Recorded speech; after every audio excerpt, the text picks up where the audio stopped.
is it about Beethoven's Cantata on the death of Emperor Joseph II that complements our main piece, Tippett's A Child of Our Time? Well, Tippett was a great admirer of Beethoven. Beethoven's probably one of the strongest influences on Tippett's own music, and indeed he incorporated quotes from Beethoven's works in some of his later compositions. So it seemed an appropriate foil for the Tippett. It also actually gives the choir something that's a bit more approachable to get into as a balance in rehearsals. And the Beethoven piece, I think, is a really neglected work. It was written when he was only 19. Emperor Joseph II was one of those key figures in the second half of the 18th century. He was a Holy Roman Emperor, and he was one of the great figures of the Enlightenment.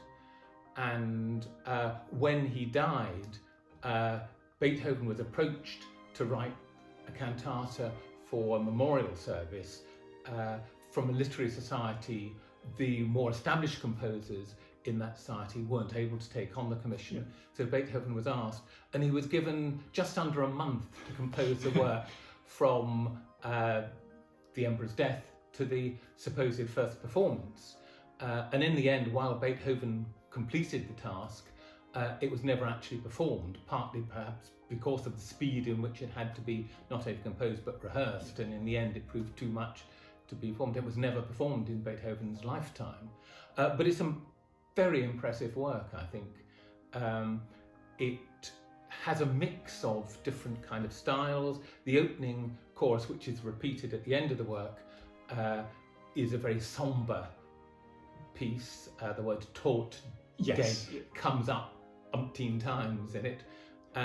And there's some very evocative woodwind writing for the orchestra around the choral parts. There is a very operatic style bass aria on the bass singing about the death of Joseph.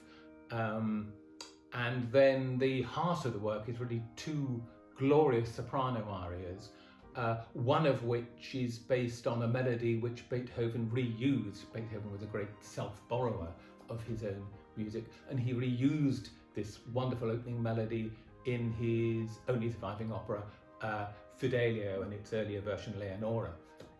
So he obviously regarded that as one of his great tunes. So it's a work which also, interestingly, Brahms admired greatly. And towards the end of the 19th century, Brahms spoke about it in the nobility of the writing. So it's a piece, I think, that you never normally hear. I've never heard it live myself, and I think it's well worth reviving.